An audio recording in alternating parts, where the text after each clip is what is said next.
From Peter Schiff to billionaire Ray Dalio, numerous prominent figures in finance have hinted at or directly predicted the end of the US dollar. Now more than ever, questions about the stability and future of the US dollar are becoming more pressing. How many countries are abandoning it? Will it crash? Are we on the verge of losing our global influence by losing the status of the world's reserve currency? To answer that question, we need to start with a bit of history. We know that the US dollar has dominated the world as the reserve currency since the Bretton Woods Agreement in 1944. This agreement essentially pegged the dollar to gold, with all other world currencies pegged to the dollar. Essentially, the United States was handed the keys to the world, and that is not an exaggeration. When you have the status of reserve currency, it allows you to have significant influence over global finance, trade, and economics. It has allowed the US to borrow money more easily, run trade deficits, and exert considerable economic power internationally. For the last 80 years, the US has enjoyed this status, and not only enjoyed it, they have abused it. Many people criticize economists like Peter Schiff for always predicting doom and gloom, and to some extent that's true, but Peter's main point, which I call the dollar abuse theory, is important.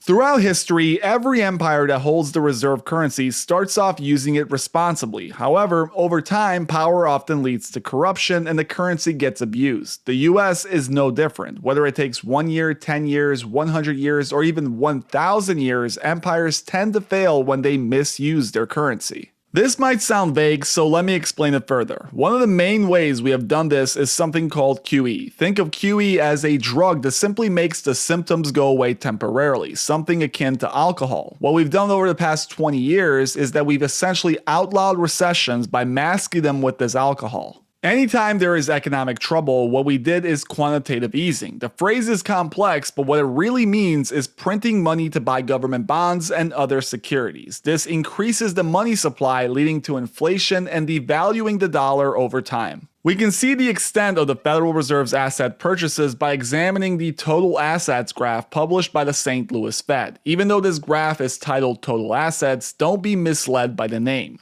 What it actually shows is how much money we've essentially printed. Following the 2008 recession, the Federal Reserve's assets increased dramatically, multiplying by 9 times compared to pre-2008 levels. If that isn't startling enough, the period after 2020 shows an even more significant surge. In less than 2 years, the Federal Reserve essentially tripled its total assets, taking its intervention to an unprecedented level. But this isn't the only thing that validates most of the ideas people like Peter Schiff have. There is also the government expenditures part and the national debt. Government expenditures have skyrocketed in recent years, driven by significant spending on economic stimulus and public services. According to the Federal Reserve's data, the total federal government expenditures have increased substantially, especially following the 2008 financial crises and the pandemic. This increased spending has been crucial for supporting the economy, but it also has led to ballooning national debt. One major consequence of this growing debt is the rising cost of interest payments. As the debt grows, so do the interest payments, which are projected to become a significant portion of the national budget. If current trends continue, we may soon find ourselves in a situation where a large part of our budget is dedicated just to servicing the debt, leaving less room for essential programs and services. The Peter G. Foundation actually did a study where they projected where we are headed, and the results are shocking. In 2023, the federal government spent $658 billion on interest, a 38% increase from 2022. If this trend continues, interest costs will soon become one of the largest categories of federal spending, potentially outpacing expenditures on education, research, and infrastructure combined. According to their team, there is a structural mismatch.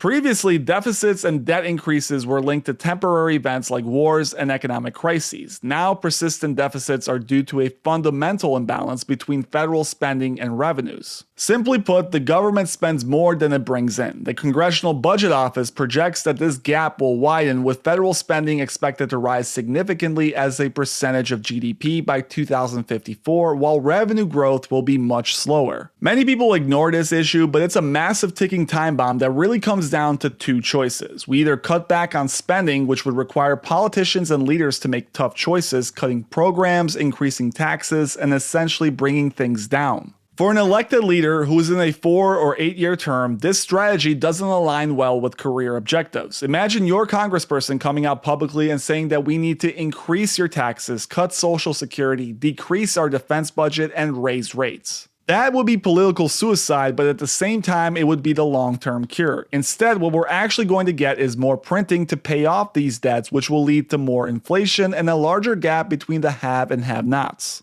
Politicians don't care about the short term, which creates an environment where we're constantly printing for short-minded ideas that please the public. It can get so bad that it results in a debt squeeze. You can hear billionaire investor Ray Dalio talk about exactly this in an interview with Finimize. It's a bit of a long-winded answer, but it's relevant to what we're talking about here, and what he says at the end is quite shocking. Take a listen.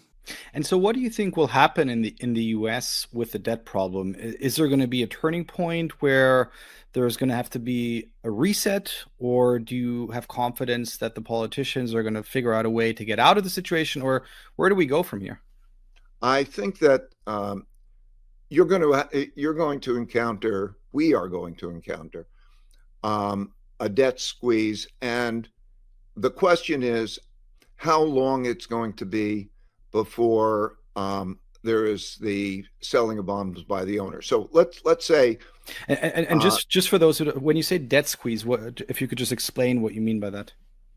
Well, that debt service payments by the government is going to increase, and there'll be a need to deal with that, while at the same time the government is selling a lot more debt. And what that means is that we're going to see squeezes in the budget deficits.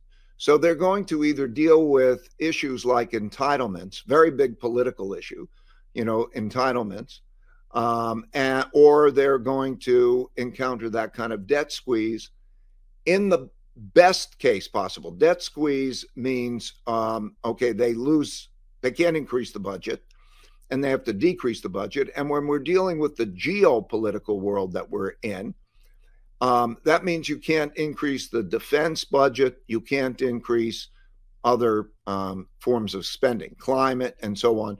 So the squeeze means you either cut that down or you have to print a lot of money. The question, as I say, the second part of that question, that's the best case scenario. The worst case scenario is that they actually sell too much debt relative to the world's desire to buy that debt, which is a real risk, because a lot of the holders of that debt have lost money in that debt, and they're also in other countries. And those in other countries are increasingly concerned. They're concerned about sanctions.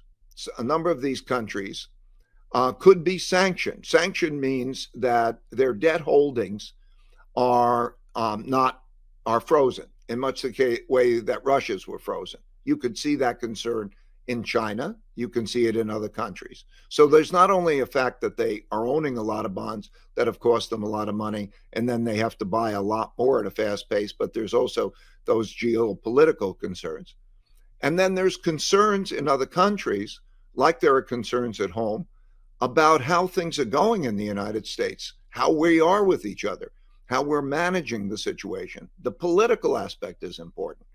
If those things lead to then the selling or not buying enough bonds, then what that means is that interest rates go up. In other words, there's not enough demand relative to the supply, and rates rise, because it curtails, that rate rise curtails private borrowing. And that would mean an economic weakening would take place because the interest rates rise. That would put the Fed in a very difficult position, because the Fed would then have to choose about buying those bonds, printing money. Where do they get it from? They print money and they buy the bonds, printing money and buying that bonds to hold those rates down, which is why I mentioned the two things. That's called quantitative easing. And so if we see quantitative easing and you see that kind of behavior, then a big red flag should rise, and one should realize that there's a real risk of the big leg down in the value of money and debt.